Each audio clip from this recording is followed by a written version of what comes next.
From SF Land, this is Dorking Out, a podcast for people who love to dork out about movies, TV, and everything pop culture. Welcome to episode 136, the official start of season 4 of Dorking Out. My name is Sonia Mansfield, and in this episode, I am dorking out about 1986's Aliens with Peter Brown, associate editor of Assignment X. Thanks for coming on the show to dork out about aliens with me, P. Biddy. Oh, you're more than welcome. And I'm excited that I get to be in the debut of season 4. I know. We're kicking it off really strong. And then, some of the episodes will start to suck. And then I'll really ramp it back up right in the last 2. Yes. And I hope now we haven't jinxed it by saying that we were going to start this off strong. Yeah. Now I feel a weight on my shoulders. Sorry, Peter. You put all this pressure on me, Sonia. You're welcome. So our listeners probably don't know this, but Master P and I used to work together at the San Francisco Examiner, and we kind of quickly bonded over a few things. So it was our shitty commutes, our asshole boss, making fun of celebrities, yes, and our love of the movie Aliens. Yes, very much. Which, just in case you somehow don't know, is a sequel to 1979's Alien. And this one's directed by James Cameron, and it's got Sigourney Weaver and Bill Paxton and Michael Biehn and Paul Reiser. I feel so old too, when you say those things. It's 1979 and it's 1986. It's wow, was it really that far long ago? So ridiculous. I have a coworker who wasn't born until the 90s. Oh, that's infuriating. It makes me today. Someone made a joke about Tommy Lee Jones, and she's like, "Who is that?" Oh no! And I was like, yes. Are you fucking shitting me? You don't. I was like, girl, you need to watch The Fugitive. What's wrong with you? Is he dead? Is that guy dead? Tommy Lee Jones? That's what I like. Whenever I say something and they're like, who is that? I don't even know that. Are they dead? I'm like, no, they're still alive. They're still acting. Yep. Now you just jinxed him. Way to go. Oh, he jokes. So there are a lot of movies in this franchise. So I thought maybe we could just start talking about Aliens, which is the one we super love. And then if we want to, we could kind of dive in and talk about some of the other ones. Because I know you have thoughts and feelings about those. Yeah. And actually it's interesting too, because it's actually an interesting comic book that's coming out that is very good for dorking out. It's on Aliens 3, actually. The original script of Aliens 3. Ooh. Not the one that was filmed, right, that ended up being filmed, but the original script. It's Dark Horse Comics, and I think it's coming out either this month or next month, or it might already be out. I'm not positive, but I know that it's they went back and they found the script, and then they got the license and all that stuff, and then they decided to do a comic book on it, which I think is pretty cool, considering we know what Aliens 3 eventually ended up being, right, but we also know that there was a lot of turmoil there, and now we get to see kind of what they had in mind. So I'm not a comic book person, but I would read that. And we were just talking off mic about how I don't read. It will probably take me months to get through something like a comic book, but I will try, because I'm actually really interested, because I feel maybe we'll get into it more, but Alien 3, it lost me in the first 10 minutes. And I was so disappointed when I saw Alien 3. So I would be very curious to read the original script. Yeah. I have not read it. I've never read the original script. I have not read the comic book either. So I'm interested to see kind of what kind of direction it takes. Yeah. So what's your history with Aliens? Did you see it in the theater? Yeah. So no, I was too young. I think I was 10 or something. I think when it first came out, or 11. I don't know. Anyway, but I didn't see it when it first came out, nor did I see Alien, but like it became kind of like a family favorite movie for us when we were younger, and so like we used to. And this is a true story actually. We started watching it, and everybody just like kind of latched onto the movie, like my sister and my brother and my parents. I think they could take it or leave it, but they just like all the family bonded together, and we became like a Christmas Eve tradition that every Christmas Eve we would watch Alien. The ultimate Christmas movie early on Christmas Eve.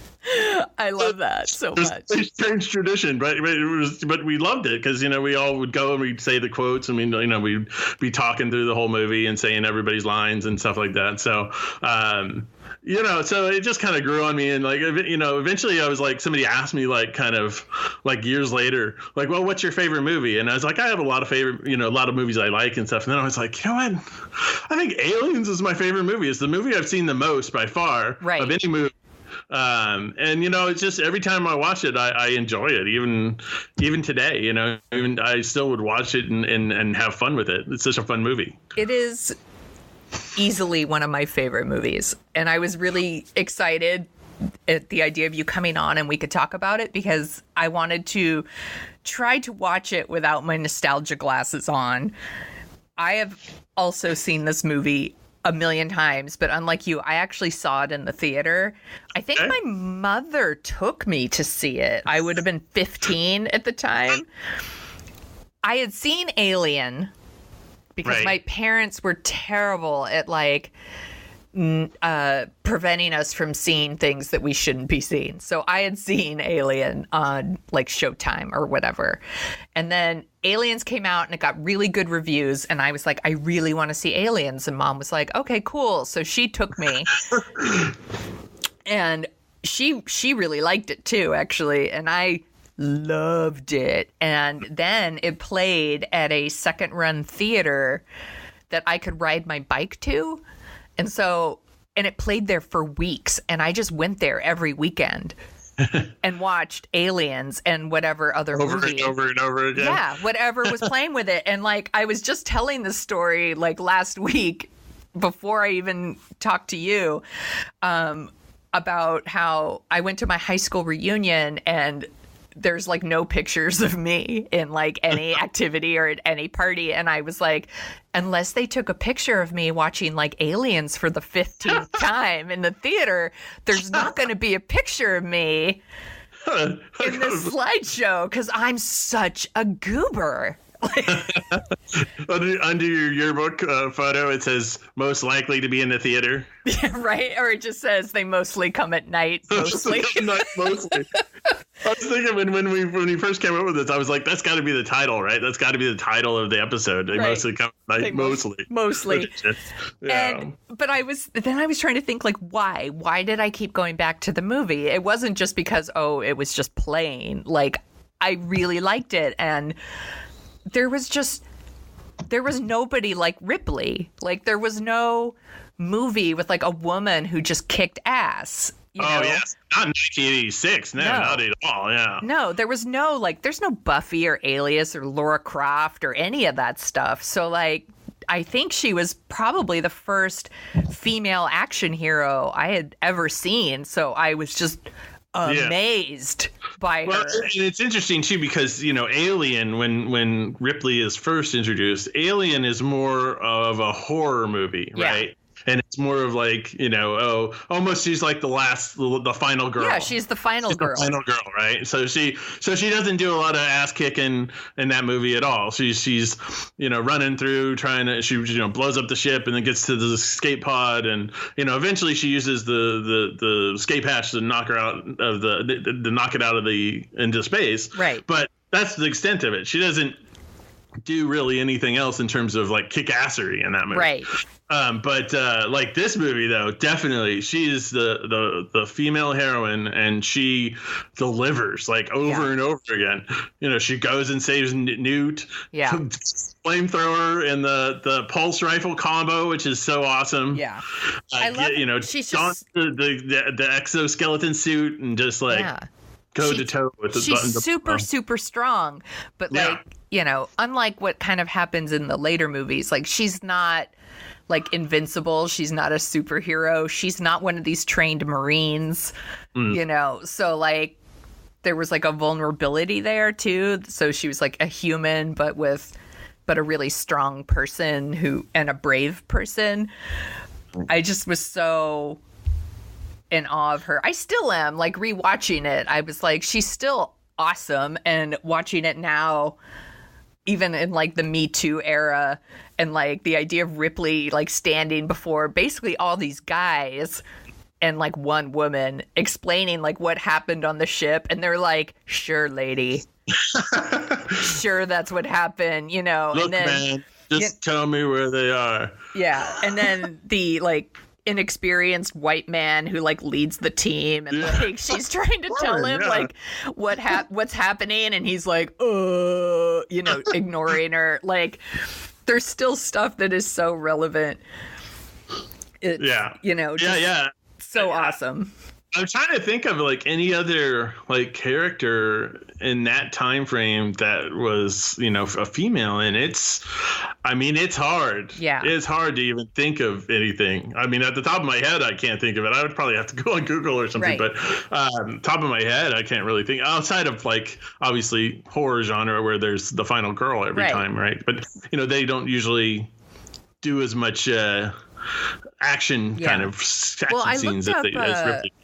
I looked up like other movies of '86, and I mean, they're all pretty dude heavy. It's like Stand By Me, Platoon, The Fly, Top Gun, Ferris Bueller, your favorite, Big Trouble in Little China, you know, Blue Velvet, Howard the Duck, The Golden Child, Karate, and then there's all these sequels. So it's like Karate Kid 2, Texas Chainsaw Massacre 2, and Poltergeist 2. So none of them are really... No. Not even close. Yeah. And it's funny. It's interesting. You said that, you know, Alien is like a straight up horror and this one's more actiony. I think they're both super scary. I think they both fall in the horror category, but I mean, I guess this one probably leans into the action a little bit more, obviously. just a little bit more. Yeah. You know what? Or it could be that this movie just really scares me because I'm really afraid of spiders. I think they're really scary. And those face huggers, they're basically spiders that rape your face. Yeah, I mean, there's definitely some scary scenes. I mean, when Burke throws the face huggers in there in the room with Ripley and Newt, that's a scary scene. Or when Bill Hudson gets up in the rafters and looks up above and sees the ball crawl. Oh my God. I mean, those are definitely scary moments for sure. Yeah. But I would, you know, and I guess, you know, technically it's a horror movie, but it's a very, very action heavy horror film. Sure. I mean, there's, you know, Marines shooting guns, you know, all the time and blowing things up and, you know, so.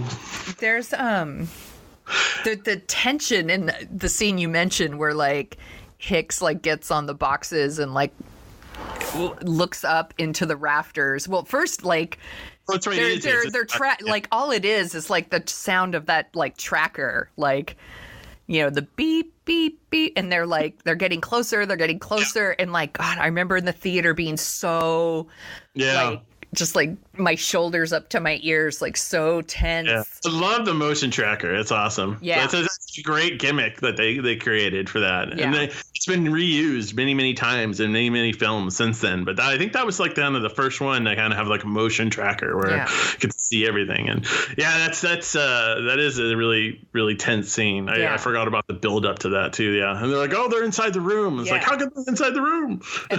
And just like all the stuff where they first encounter them, even where like just the Marines go in and shit goes horribly wrong fast. Get wiped out pretty much. Almost the bulk of them get wiped out initially. Yeah. And I was gonna say, you know what? Actually, even beyond Ripley, you know, the Aliens has other strong characters as well that are female.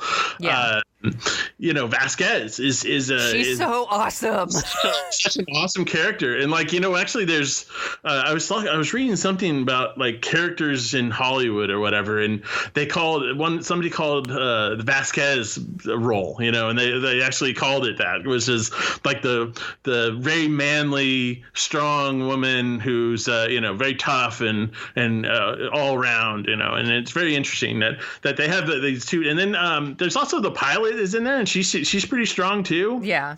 She gets wiped out early, but she's very strong and very confident in her abilities, and flying, doesn't have any she doesn't get scared that she's dropping onto a planet. She just does it, that's her job. Yeah.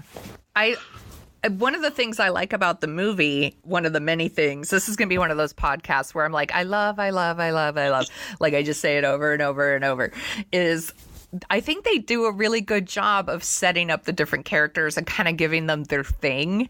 Like Vasquez is a badass, and like Hudson's obnoxious, and like Hicks is really like calm under pressure, and Gorman's an inexperienced prick, and right. So it's kind of like almost like Seven Samurai-ish, like Magnificent Seven-ish, And even some of the guys who aren't around that long are set up. I mean, Abe Hone is established as a very good character before he dies, and so is Drake. Drake is the other heavy guy in there. I mean, they give him enough screen. Now, there's a lot of other ones that don't get it, but the ones who do, they get enough screen time that you kind of know their character. Right. So, yeah. And I just think it's something that Cameron tried to do again later, like specifically with like Avatar, and I was like, I thought it was a big fail, but it made a gazillion dollars, so what do I know? And now part 2, 3, 4, and 5 are all going to be coming out. Yeah, soon. Do you care about that? Are you? No. I don't know if I could care less about Avatar. Here's the only problem is that my daughter has watched Avatar and absolutely loved it. So now I will be forced to go see it. Oh, see, my kid doesn't even know what that is. Well, mine's a little older than you. Yeah, so. That's true. I'm just not on board with that. But I don't. If other people love it, that's great for them. I'm glad that they found something they love. So this movie's like insanely quotable. Oh yes! Oh god, yes. Mainly Hudson. Hudson gets the bulk of them for sure. Played by Bill Paxton, who was like kind of like the go-to actor for playing obnoxious pricks in the 80s. He's the goat of obnoxious 80s characters. Yes, he and then in this movie in particular, he's kind of like a stand-in for the audience, right? So he's like, he says that, why don't you put her in charge? And and of course the like game over, man. Well, it's a pretty shit. We're all fucked. I don't know if you've been paying attention to current events. That's great. We just got our asses kicked. Yeah, he's awesome in that. Bill Paxton does such an awesome job in that movie. He's so good. He's exactly the way he should be too, and he just all the way to the end too. He's completely that same way, despite everything that's been happening. He doesn't change his tune really. I just think one of the lines that always makes me laugh, and it's totally random and stupid, is because I have a coworker who says it whenever people flip out at work. He'll say, "I guess she didn't like the cornbread either." Yes. It just makes me laugh stupid hard every time. He also says punch it, Bishop, whenever we see a yellow light.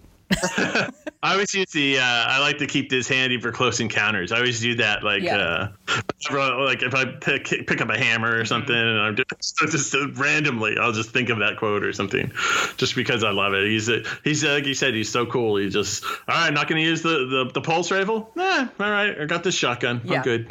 I also like, I say we take off and nuke the entire site from orbit. It's the only way to be sure, which sadly I've been quoting for like the last 2 years since our... I understand. Yes. Let's nuke the site from orbit. Yeah. Do you, have you ever watched the special edition? Oh yeah. It's funny, actually, this is going back to my childhood Christmas Eve watching. My brother actually got a hold of the laser discs. Ooh. Aliens, which was they had put out the special edition, which had all the cut scenes put back into it. Yeah. So like there, there was. Do you like it better? There's something of additional footage or something like that, and a lot of it's this doesn't even need to be in there. I think if they talk about Ripley's daughter a little bit, and then I think there's some with the turrets. There's I think there's shooting with the turrets. I think is part of it too. It's fine. It doesn't have anything special there that you can watch. You don't need to have it in there, I think. Right. So, it's cool to have, but it's not a necessity, I think, when you watch it. Right. I don't think you need it either. And I prefer the theatrical one, maybe because it's the one I've seen so many times, but I watched the special edition, not this viewing, but before, and I don't know, it's just so all the stuff in it was made everything so obvious. Like she lost her daughter who was 11, and then whoa, she finds another little girl who's 11, and go figure. Yeah, that's so weird. And then there's the stuff with Newt and her family finding the aliens, and a whole conversation about, oh, you can fit in all the ducks. That's funny. It's it just spells everything out in the most obvious way. And I think it's cooler that they just show up to the planet and we kind of don't know what happened. Yeah. And that reveal, instead of we would already know in the special edition, you already know what happened. Yeah. The only scene that I like in the only thing that I really, really like in the special edition is Hudson's rant as they're on their way down to the planet. We've got flamethrowers, we've got nukes, we've got sharp sticks. Sharp sticks. So it's a total Hudson thing, but I can see why they got rid of it, because there's nothing there, but it is a total, just an additional Hudson moment, which makes it nice. I mean, I like that the special edition exists. I kind of like seeing those extra things because I'm such a fan of the movie, but when it comes to watching the movie, I never go to that version. I never watch that version. Yeah. I think most when you get by it on a store or whatever, I think most are just the standard version, and I don't think they almost never show it on TV whenever it's on TV anywhere. Right.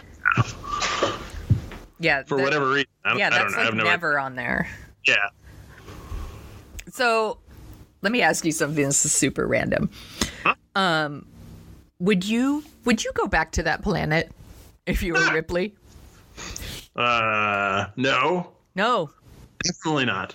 No, I don't think I would either. I'd be like, yeah. I would be like, I'll draw you a picture of what they look like, and good luck. Yeah, they built it up by, she's having chest pains, right? She's having nightmares. Right. Dude, take some Tums, man. It's not worth it. And just deal with it, lady. Yeah. Don't go back to the planet. Yeah, just, get some good therapy and... some Zantac or something. Don't go back. I would not go back.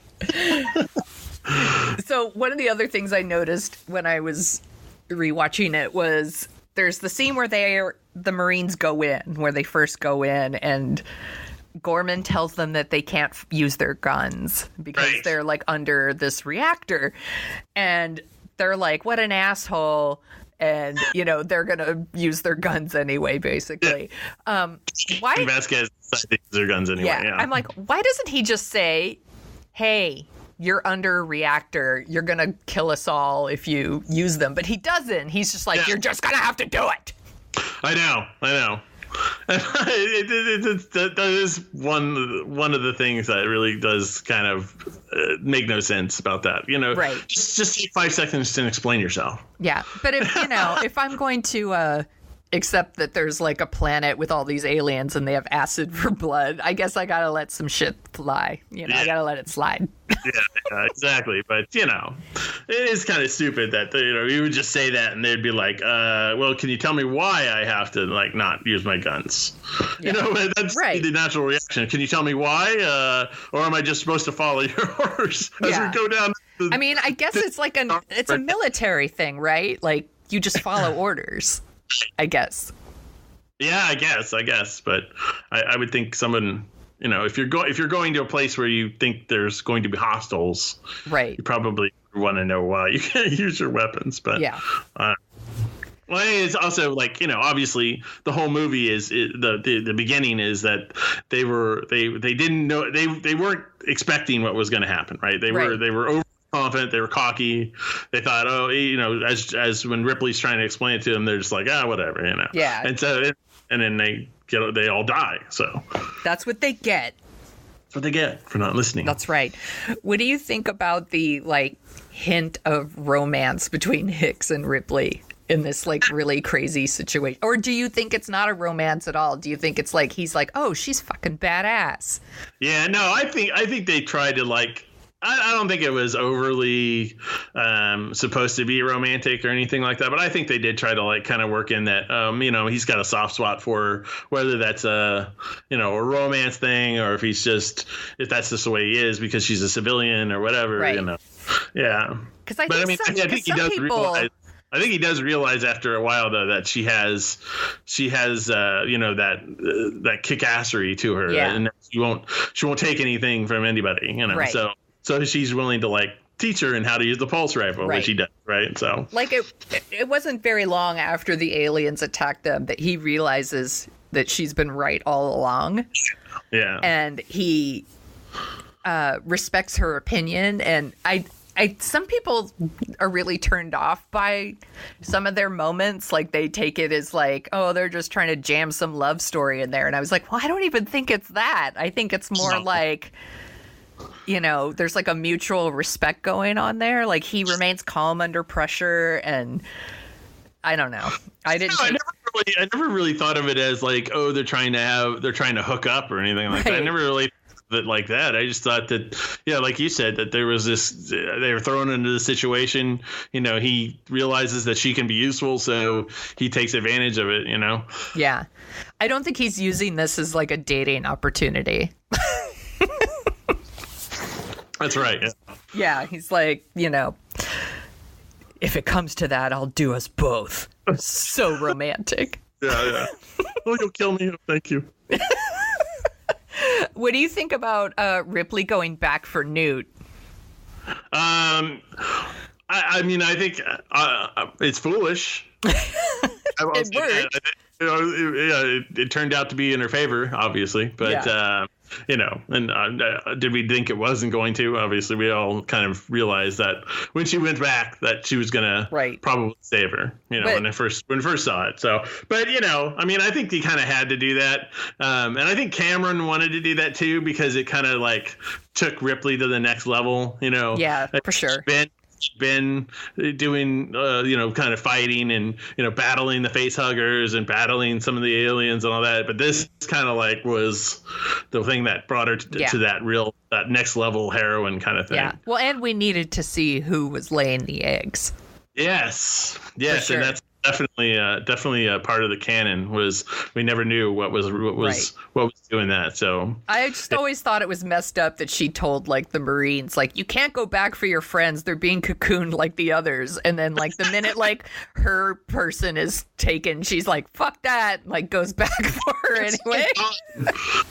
She said there's still time. Yeah, it's fuck your people, but my people, I'm going back. There's time, okay. That's what Hicks is just wait a minute. You told me that all my dudes were toast. Now you're going back for the kid? Yeah. What an asshole. Also, we wouldn't get the flamethrower pulse rifle combination, which is the best thing ever. Yeah, it is. I think all the stuff with the Queen is really cool and interesting, and I think the aliens always look amazing.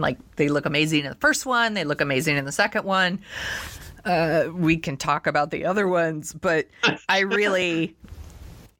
was very excited when I saw this movie the first time and we get to see the Queen and the eggs and all that. I thought that was neat shit. Definitely kind of a cool wrinkle, and how she does it too is kind of interesting. With the whole sack of eggs. Yes. line thing going. And I totally thought like Bishop ditched her.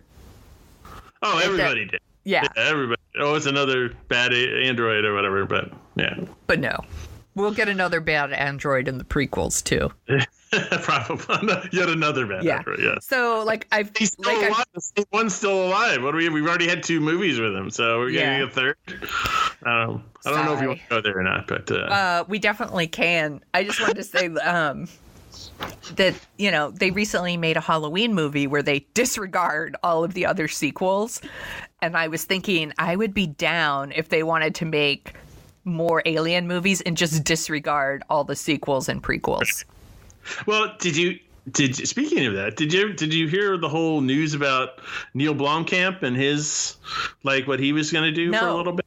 So I think this is a couple of years back now, but Neil Blomkamp, who is the guy who directed District 9 and Elysium and Chappie, all those kind of science fiction movies. Yeah.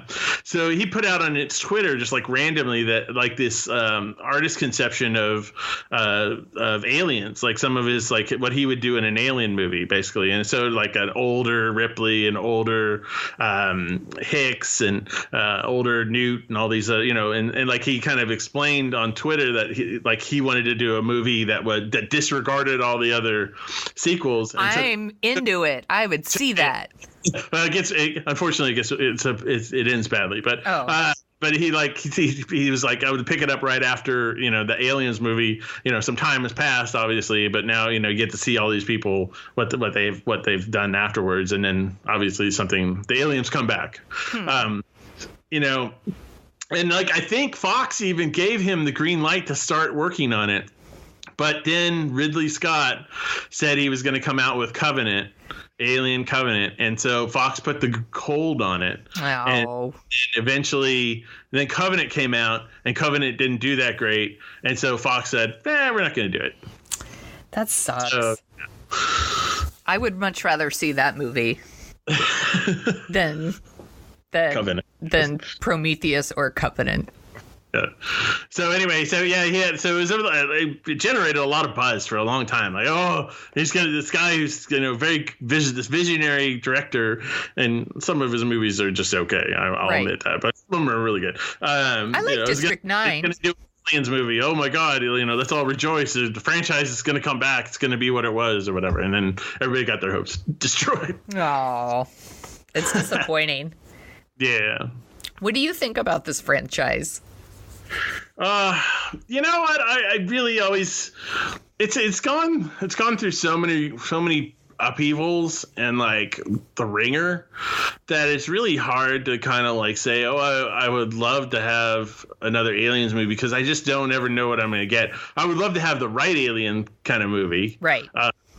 But I don't, the Aliens versus Predator movies have never done very good. I never even saw those.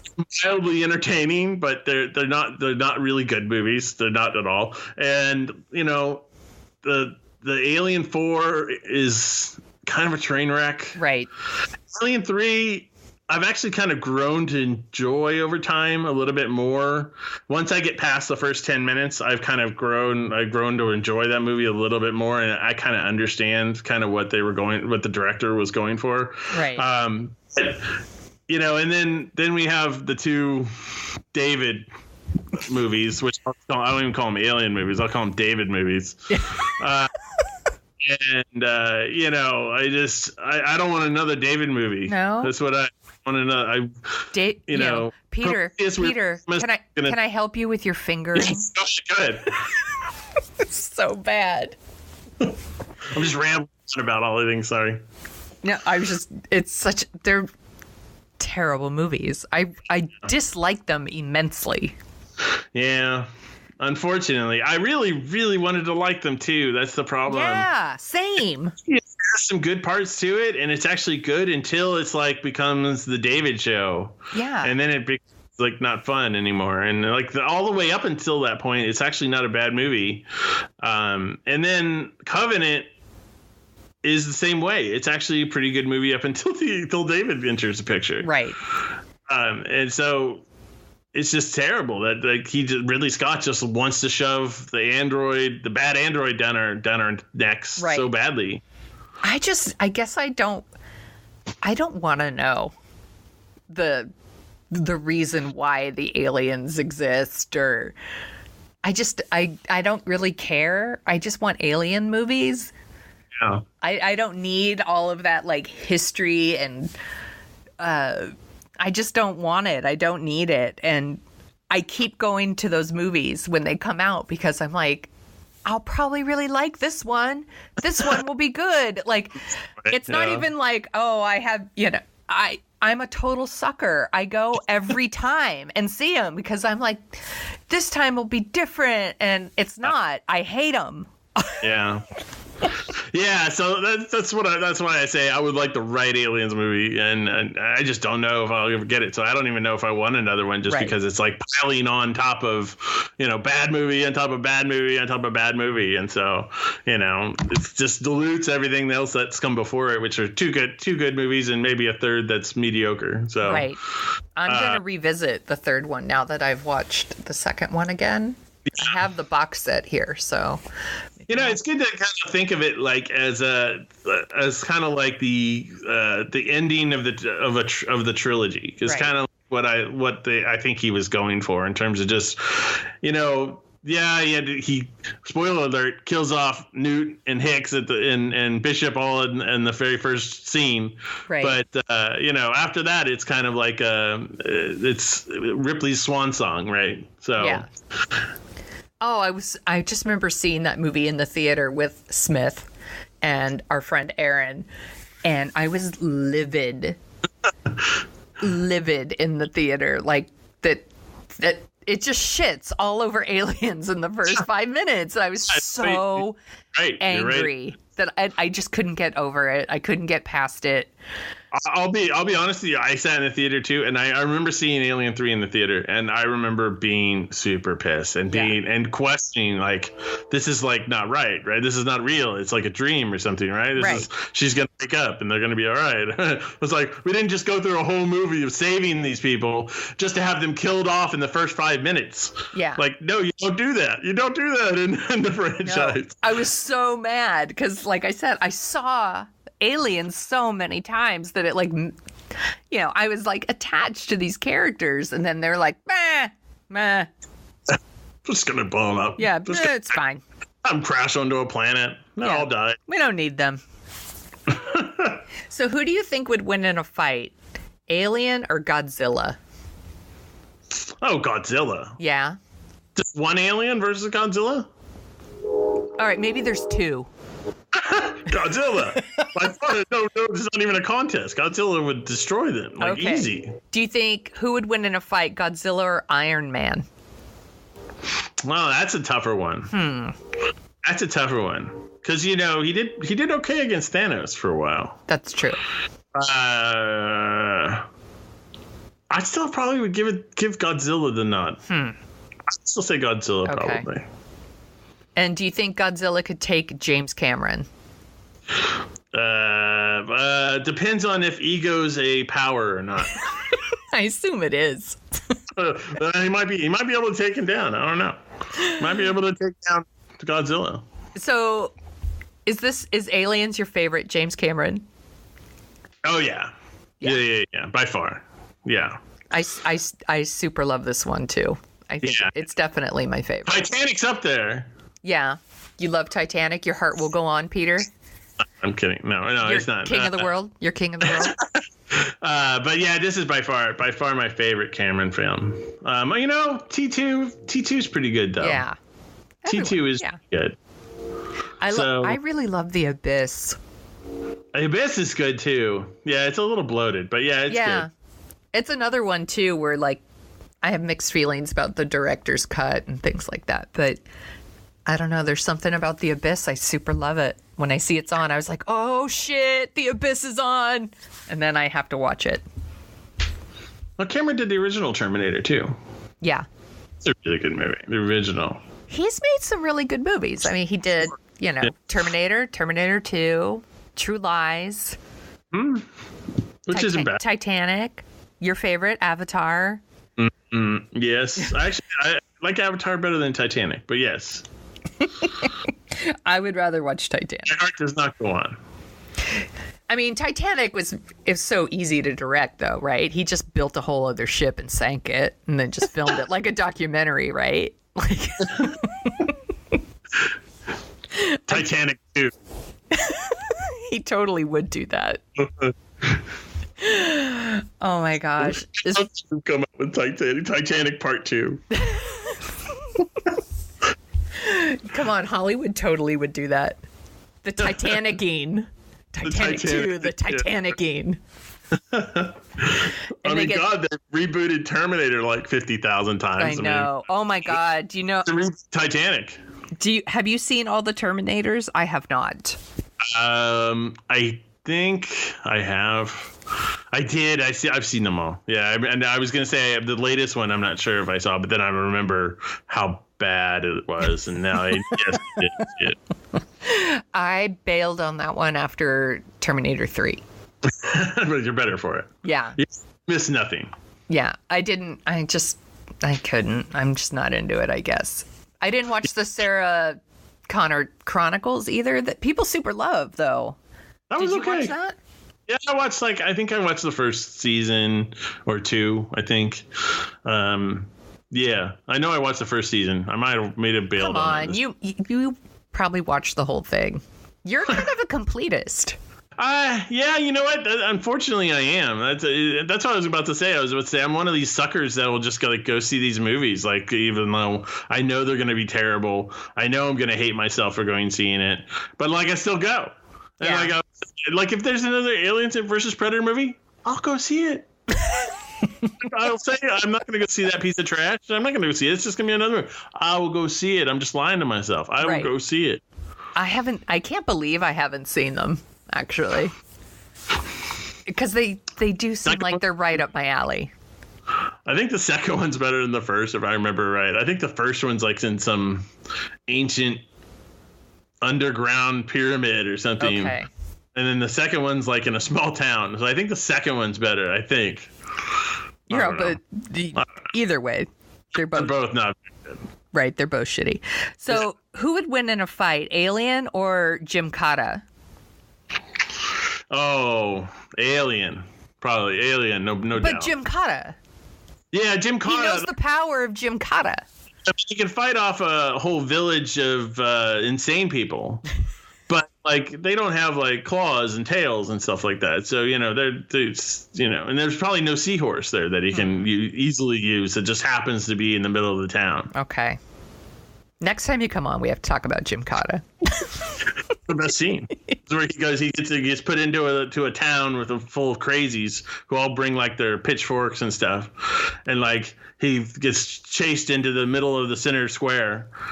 And just so happens there's a seahorse right in the middle of the square. Of course, duh. All towns have a seahorse in the center of their town.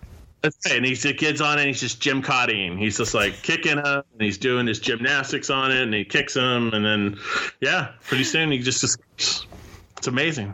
Is that a franchise? I'd love to have them do a Jim Cotta reboot. They really should. Yeah. I mean, come on. You know what? I think last time you were on, we went down a whole rabbit hole about the Beastmaster. We did. Yes. That was everywhere back in the 80s. It really was. Channel. It was just Beastmaster. What did we say? The Beastmaster Station, TBS, and then Hey, Beastmaster's on. That was my sister came up with that when she was on. Oh, hey, Beastmaster's on HBO. Always. It's always on. It's funny. So is there anything else you're watching? Are you still watching The Walking Dead? I am, actually, yes. Do you want to just tell me what happened? I just watched this, the Rick Grimes' final episode. Is it really, though? Okay. No, it's not really. No. Don't they say that like every episode? No. Well, they have been this year. They have been this season because he's leaving the show. Quote unquote, leaving the show. Oh, okay. So, okay, spoilers, everybody who hasn't watched The Walking Dead. Spoilers. Okay. Up right now. Turn it off. All right, so basically what happens is like he gets wounded, and then he's like he's leading this big horde of zombies that are going towards his town away. But at the meantime, he's barely hanging on because he's bleeding profusely. And so he has like flashbacks to like all the times, all the people he's met and all the things that he's done. Oh my God, it's a very special episode of The Walking Dead. Walking Dead episode. And at the end, he like blows up this bridge so they can't get across, and then he like blows up, right? Supposedly. But then what happens is they've been teasing this whole helicopter thing, this for like the last couple seasons, and finally one of the characters from the junkyard, one of the junkyard characters, calls in the helicopter. And is like, "Oh, I've got this guy. I'm gonna save his life." And so they take him in a helicopter to who knows where. And so if you've read on the internet, you know that he's signed for 3 TV movies that are going to be of The Walking Dead. Oh, well, there you go. It's Rick Grimes. Well, there you go.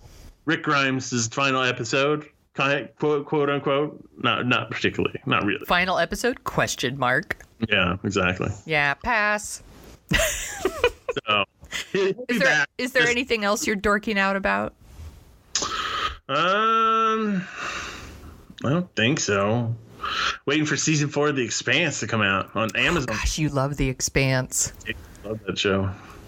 I'm kind of watching the Gifted a little bit. I can't really get into it that much, but it's okay. It's decent. Yeah. It's been, so you won't like it. I won't like it. You don't like the X-Men, right? I think, or was it Smith that didn't like the X-Men? I forget. Smith doesn't like the X-Men. Who? Yeah. Who? We don't talk about him here. About him anymore. Oh, sorry. I'm just kidding. It's Smith. It's Smith that doesn't really like the X-Men. That's right. Okay. Yeah. So it's X-Men. Like it's supposed to be post X-Men. So the X-Men have come and gone, and they're like either they've disappeared into the ether or they're dead. One or the other. Okay. And now whoever's left is picking up the pieces, basically. Oh, so which what service is this on? I almost said what channel, but nothing's a channel anymore. It's on Fox. Oh, that is a channel. Yeah. Yeah, it's actually not on FX. It's actually on Fox. What? That's crazy. Yeah. I'm actually reading a book. What? I thought you didn't read. I rarely read, but I'm reading the Beastie Boys book. Oh, nice. And that's what it's called. It's actually called the Beastie Boys book. Beastie book. Yeah, nice. Yeah, and I super love it, of course. And I discovered today that the 2 remaining Beastie Boys are here in San Francisco talking about their book, and I didn't find out about it until today. I was pissed off. Oh, no. Does it come with a complimentary brass monkey? I wish. No, it didn't. Well, maybe it does, because I haven't got to the end yet. Got to the end, yeah. Maybe Spoiler alert, Peter. I've also been watching The Haunting of Hill House. Have you been watching that? Is that Netflix? Yeah. I have not. It is quite good.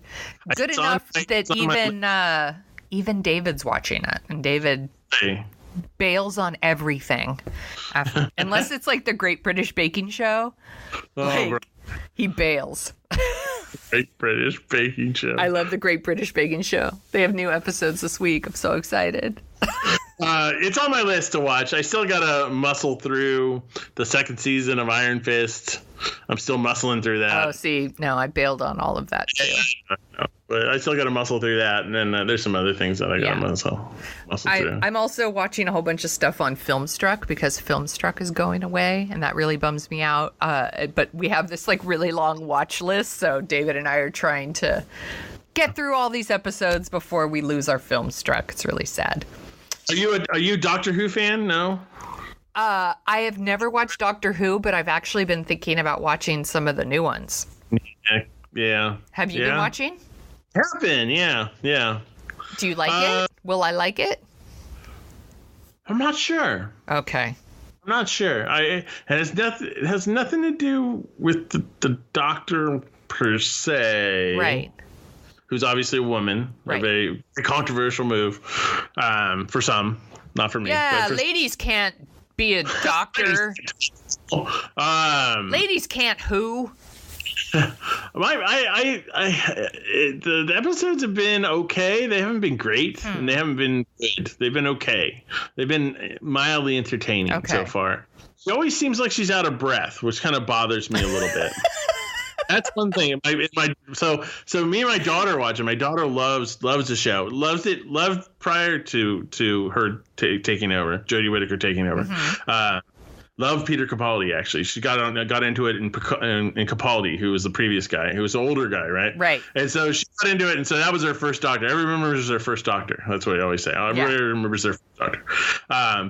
So that was her first Doctor. She was really sad to see him go, actually. But then she found out it was a woman, and she was like, oh, that's even better, or whatever, right? And so she even says, why is she always out of breath? And so I was like, I'm a little conflicted. As to, I mean, I'm not disliking it. I want to watch. I want to like it more, I guess, is what I'm trying to say. So, and I haven't yet. So. Well, next time you come on to talk about Jim Cotta, I will watch a couple episodes and we could talk about that too. Because I do want to watch it. Yeah. You know what? That would be very interesting, actually, because you've never watched any Doctor Who ever. No. Right? So you're going into it cold. Yes. That would be very interesting. I've watched Doctor Who since Peter Davison, who was like an 80s guy. Damn. Yeah, my brother. You're such a completist. I'm such a nerd is what I am. Such a nerd. My brother got me into it, and like he was like, you're not going to like this. This is like totally cheeseball science fiction, whatever. I sat down, and I told him, like, started watching. I watched the whole thing. Right. I watched the whole thing, and he was like, oh, okay, I guess you like it. I actually wonder if legally I'm allowed to call this show Dorking Out, considering I don't watch Doctor Who. No, you can't. You can't. There's different branches to the tree. Yeah, that's true. You just don't go on that branch. Yeah. You different branches. Not yet. Not yet, yeah. You're going to put a toe in that branch. So, Peter, where can people find you on the internet? I'm on Twitter at PeterBrownAX. And what are you tweeting about? SimonX.com. What am I tweeting about? Not a lot, really. I don't tweet a lot. Yeah. Unfortunately. I'm always... But every once in a while I'll say something witty. Yeah, you do. You're a witty guy. Yeah. This was super fun, Master P. Yeah. Oh, God. We should do this 2 weeks ago. We can just start talking about aliens again. Yeah, let's do it. There's lots of things we didn't get to. We're going to talk about it again. Let's watch the prequels and talk about... No, I'm not watching the David movies. No, the David movies. Pass. Let me do my little ending here. You can find the Dorking Out show, which I'm just now calling Dorking Out, you guys. But you can find it at dorkingoutshow.com, and we're on Twitter at Dorking Out Show. And I don't know why I said we, because it's just me. You can find me at The Sonia Show, and you can find the show on Facebook and sometimes even on Instagram. We. Those follows. Follow Sonia and Dorking Out. Yes. Follow. Do it. I'm trying not to yell about politics all the time on my Twitter, but I'm failing miserably because I am. It's kind of hard. I am pissed. God damn it! But I'm not saying anything. Yeah. Anyway, this was super fun. Thanks for coming on the show, Master P. Anytime. Do you want to end us with a quote from Aliens? Game over, man. Game over. Had to be that one. It had to be.